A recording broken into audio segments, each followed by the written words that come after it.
à tous et bienvenue sur Télématongué, votre concentré d'actualité africaine. Cette semaine, Télématongué a mis à l'honneur la littérature congolaise à travers deux auteurs. Plus de détails dans le sommaire.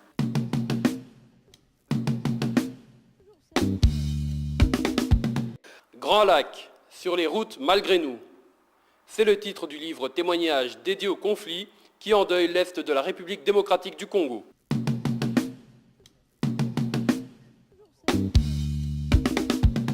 Rencontre avec Alain Dizoizo, le fondateur du magazine Matongué News. Nous nous quitterons en musique avec l'artiste congolais Smash. Cette chanson, je la dédie à toutes les mamans. Dans son livre témoignage Grand Lac, sur les routes malgré nous, Émilie Efinda raconte comment son quotidien a basculé un jour d'octobre 1996. Reportage Christian Missia, Cyprien Wechi.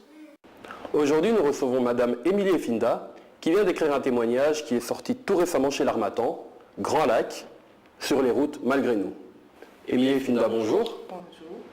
Alors, avant toute chose, pouvez-vous vous présenter à nos téléspectateurs? Mon prénom c'est Emilienne. J'ai dû juste un peu raccourcir ça et mettre Émilie. C'est Emilienne Efinda, épouse du docteur Chibonge. Je suis pharmacienne de formation et je suis syndicaliste en même temps.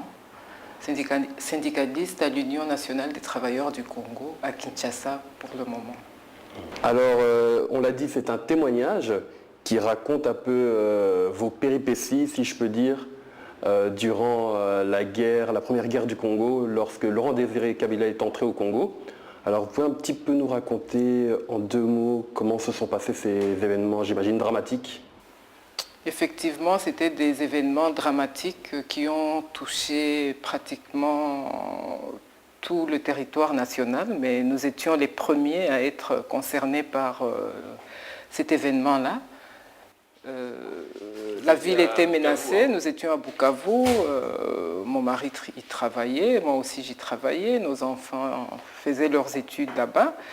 Et lorsqu'il y a eu les menaces de la guerre, de l'arrivée des rebelles dans la ville de Bukavu, ma première idée c'était de quitter vite Bukavu pour mettre mes enfants hors de la portée des soldats, oui. Parce que nous connaissons toujours ce que font les soldats pendant les guerres. D'ailleurs, on sent dans votre livre, à un moment, excusez-moi, on sent cette méfiance de la population envers les Rwandais lorsqu'il y a un personnage, un ancien Européen qui a vécu au Congo, qui dit « Ah non, mais mon ex-femme était Rwandais, Tutsi, mais actuellement on n'est plus ensemble ». On sent à travers ce témoignage une certaine méfiance des populations locales de Bukavu vis-à-vis des soldats qui soutenaient les Banyamulenge et la rébellion de Laurent Désiré Kabila. Bon, parce qu'effectivement, à ce moment-là, on avait raconté, bon, est-ce que c'est vrai, est-ce que ce n'était pas vrai? De toute façon, tous les Tutsis qui étaient dans la ville de Bukavu s'étaient arrangés pour suivre une certaine formation. Et on racontait que c'était des femmes qui avaient à chaque fois donné les informations aux rebelles, etc. Alors tout ce qui était Tutsi, évidemment, c'était mal vu. Et sur toute la route, c'était ainsi. Hein, il fallait vraiment faire très attention parce que quand on tombait aux gens qui étaient soit des Tutsis ou bien soit d'apparence Tutsi, c'était un danger. Hein, on ne savait même pas s'ils allaient arriver. Hein. Je rappelle le titre de votre livre, Grand Lac sur les routes malgré nous. Je remonte le livre. Il vient de sortir dans la collection Écrire l'Afrique aux éditions L'Harmattan. Émilie Efinda, je vous souhaite bonne continuation. Merci beaucoup. C'est très gentil à vous de m'avoir accueilli et de m'avoir écouté. J'espère que d'autres pourront lire ce témoignage et ils pourront être avec nous pour combattre les guerres, parce que ce sont des situations que les populations du Congo ne veulent plus revivre. Je vous remercie. Merci à vous, Émilie Efinda, et revenez nous voir quand vous voulez. Fondée en 1996 par Alain Dizoizo, Le journal Matongué News se voulait d'abord un moyen de visibilité pour les annonceurs congolais. Mais après 2 années d'existence, ce journal connut des difficultés. De retour en 2005, Matongué News nous revient sous une nouvelle formule collant plus à l'air du temps. Christian Missia, Cyprien Wechi. Alain Dizoizo, bonjour. Bonjour. Alors vous êtes le fondateur du magazine Matongué News. C'est un bimensuel qui existe déjà depuis 1996. Oui, c'est un bimensuel qu'on a créé en 1996, c'est-à-dire que vu qu'en arrivant en Belgique, on voyait qu'il y avait un nom d'un quartier qui s'appelait Matongué.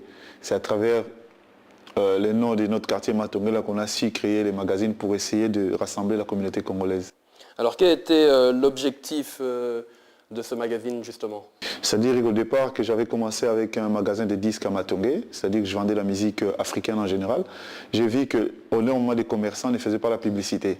C'est à travers ça que l'idée m'est venue de créer les magazines pour essayer de rassembler tous les commerçants de la communauté qui essayent d'avoir un espace publicitaire pour faire annoncer et faire connaître leur commerce. C'était ça au départ l'objectif du magazine. Mais justement, à partir d'un certain temps, à partir de 1998, vous avez rencontré quelques difficultés qui vous a poussé à arrêter vos activités jusqu'en 2005. C'est-à-dire qu'on n'a pas arrêté, on a fait un break, comme on dit, c'est-à-dire que c'était au niveau des annonceurs, parce que dans notre communauté, il y a énormément de commerçants et des gens qui font des activités ne savent pas que la publicité, c'est le meilleur moyen de faire connaître son commerce. C'est ça qu'on n'avait pas assez d'annonceurs dans la communauté, ça nous a permis de faire un break et puis de repartir après. Ouais. Et quand vous êtes revenu, vous avez justement changé la maquette. Je montre quand même le magazine à notre public, le magazine Matongué News. Alors, comment était la maquette avant, pour ceux qui l'ont connu, qui ne l'ont pas connu Format A4. Toujours couverture couleur à l'intérieur noir-blanc. Et maintenant, on a changé A5 pour permettre, et surtout les femmes qui nous disaient qu'ils savaient mettre dans leur sac, ça nous a permis de faire A5, comme ça ils peuvent la porter partout, quoi. J'aimerais revenir sur le soutien que vous bénéficiez au sein de la communauté. Quel est-il? Est-ce que le public suit beaucoup votre magazine et la presse en général? Bon, au départ c'était difficile, mais maintenant de plus en plus, les gens commencent à suivre. C'est-à-dire que des médias comme chez vous ici, Télé Matongué, ça nous permettait encore d'avoir une grande visibilité au niveau de la communauté. Donc c'est-à-dire que le plus dur dans notre communauté, on n'a pas suffisamment d'espace médiatique pour mettre nos trucs en valeur. Si des télés comme Télé Matongué, on avait 2, 3, 4 médias, ça pourra nous permettre d'avoir énormément d'espace pour s'exprimer, pour mettre tout ce qu'on fait en valeur. Mais on n'a pas suffisamment de médias. Au niveau de la radio, qu'est-ce qu'on a? On a des petites radios qui, 1 heure, 2 heures, la télé, on a Télé Matongué. Et encore, quelle chance on a Télé Matongué, si on ne l'avait pas. Bien, revenons un peu sur votre actualité. Votre actualité, c'est aussi la sortie de l'album de Smalto Dizoizo. Je montre sa photo. Alors c'est un artiste que vous soutenez particulièrement? Bon, c'est-à-dire qu'on travaille en coproduction. C'est déjà Smalto qui porte le même nom que moi, c'est mon frère. Donc lui, moi j'ai fait la production, lui il fait de la musique. C'est-à-dire qu'on essaie de travailler en collaboration. Il sort son album Give Me 5 qui sortira au mois de novembre, qui comportera je crois 6 titres. Déjà au niveau de Kinshasa, il y a déjà ça a commencé déjà, il y a 2, 3 clips de lancement d'annonces qui commencent déjà à passer dans les médias. Ici, bon, peut-être les gens pourront suivre si Télé Matongué, quelques clips qui passeront. Donc l'album sort au mois de novembre, ça sortira partout, quoi. Ici, en Afrique, partout. Voilà, merci beaucoup Alain Dizoizo de nous avoir rendu visite. Oui, bon, je tenais quand même à remercier énormément surtout Télé Matongué, c'est-à-dire que je demande vraiment à la communauté congolaise et africaine en général de soutenir ces genres d'initiatives comme Télé Matongué. Ça nous permettra d'avoir un espace pour nous exprimer, mettre tout ce qu'on fait en valeur. En tout cas, je remercie surtout les amis de Wechi. Vraiment, il faut les soutenir en tout cas. Merci. Merci beaucoup pour vos encouragements. Quant à nous, Déborah, je vous laisse et je vous propose de nous quitter en musique avec le nouveau single de Smalto Dizoizo, la chanson Maman Elisa, que vous pouvez retrouver dans l'album Give Me 5.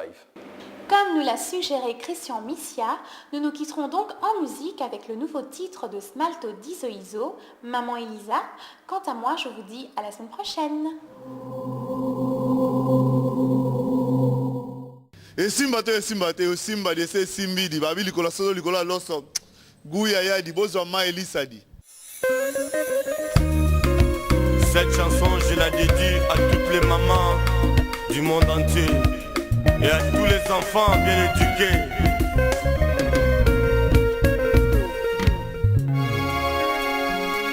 Ya Igo Tanzambi et Gilles Bola.